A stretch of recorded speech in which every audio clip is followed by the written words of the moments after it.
Bonjour à tous.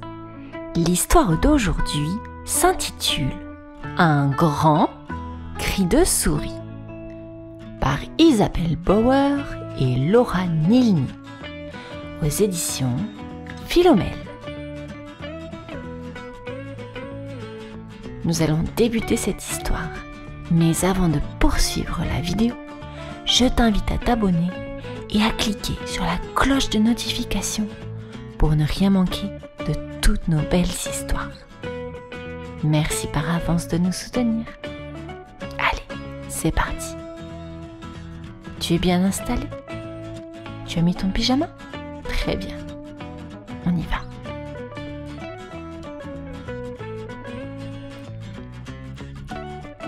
Lucie la souris aime croquer les i. D'un bond, la voilà perchée sur la bibliothèque. Ses moustaches s'agitent, elle hésite. Voyons lequel aura le plus de i. Tiens, un livre de cuisine. Voilà qui fera un excellent repas. Lucie tourne les pages au hasard. Ravioli à la viande, papillotes de truite, gratin de potiron. Mais c'est le paradis. Lucie a mangé tous les i, ceux des autres livres aussi. Ça croque, ça fond, c'est bon. Encore un petit creux. Lucie essaie un A, puis un E. Seront-ils aussi délicieux? Lucie a mangé les plus moelleux. Puis, le ventre bien rempli, elle s'est endormie. Sur l'étagère, les livres sont en colère. Lucie exagère. On ne va pas se laisser faire. Regardez-moi, Pleurniche l'Atlas. sans i, Paris part. Sans i, la Gironde gronde. Je n'ose plus me regarder en face. Et moi? Tempête l'encyclopédie des oiseaux. Sans i, plus de doux cuit-cuit. Mes oiseaux poussent d'affreux cucu. C'est du propre. Mes canaris deviennent des canards. Et mes hirondelles sont taillées en rondelles. Je suis à mon tour fort ennuyée, déclare d'un ton pincé Sa Majesté les contes de fées.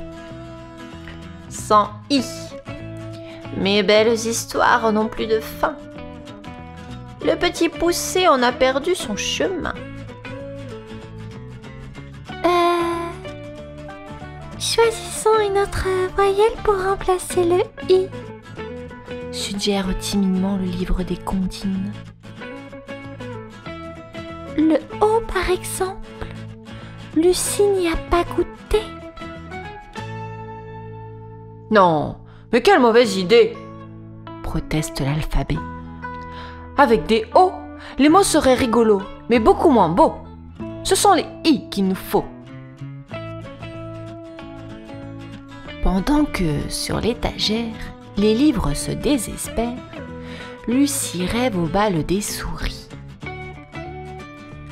Il y a là son amie Gwendoline et, sur l'estrade des musiciens, son cousin Fippo joue du saxo. Lucie bat des mains en découvrant, ravie, un buffet abondamment garni de lettres de l'alphabet si douces, si sucrées. Il y a aussi des portions de gruyère pour ceux qui n'aiment pas les lettres. Quelle fête magnifique! Sur l'étagère, le livre de comptines a une nouvelle idée. Voici ce que nous allons faire pour obliger la gourmande à changer le menu de ses repas. Il chuchote si bas pour ne pas réveiller Lucie. qu'on ne peut entendre ce qu'il dit. Mais les autres livres ont tout compris. La souris va être bien punie. L'un après l'autre, les livres quittent leurs étagères. En silence, clopin-clopine, ils trottinent vers Lucie endormie.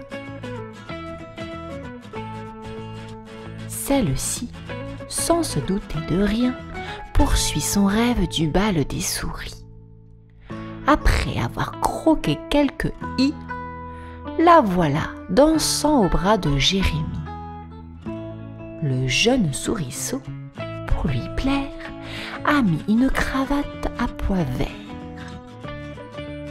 Soudain, un petit rongeur tout tremblant de peur surgit au milieu des danseurs. « Vite! Sauvez-vous !» Voilà l'horrible matou qui a juré de faire de nous le plus délicieux des ragoûts. Tandis que les souris s'éparpillent aux quatre coins du rêve de Lucie, les livres de l'étagère, sans mot dire, ouvrent l'encyclopédie des animaux, au chapitre où l'on voit de belles photos de chats. Fait le livre de comptines pour réveiller l'endormi. La souris ouvre un œil, puis deux. Et que voit-elle? Un énorme matou, bien gras, bien dodu, comme l'ignoble moustachu qui voulait faire d'elle un délicieux ragoût. Horrifiée, Lucie pousse un grand cri de souris.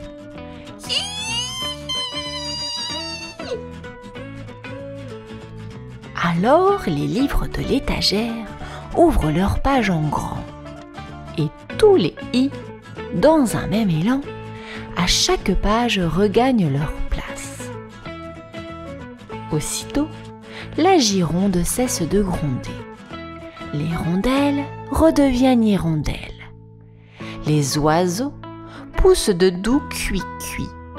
Et le petit poussé retrouve son chemin. Et Lucie, la gourmande, jure de ne plus croquer de i. Elle prendra les livres sur l'étagère seulement pour en lire les belles histoires. Ce sera le paradis. Et voici la fin de cette belle histoire. J'espère qu'elle t'aura plu. N'hésite pas à t'abonner si ça te plaît. À bientôt. Au revoir.